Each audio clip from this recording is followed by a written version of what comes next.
Ohio, where there's a shocking video showing kids at an elementary school during recess segregating themselves, self-segregating themselves into race, and then several black kids taking white kids, one particular white kid, and bullying him to the ground, to his knees, and forcing him to say, Black Lives Matter. You can take a look at some of this surveillance video that's come out. It shows them marching this 12-year-old, sixth grader, into this position.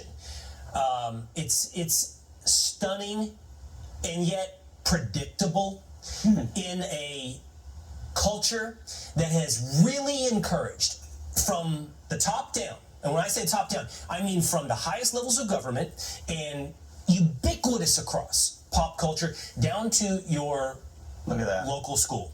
They're being taught to focus upon race. They're being taught the idea you're defined by your race. And they're also being taught that there's no such thing as racism except racism as from a white person to a minority.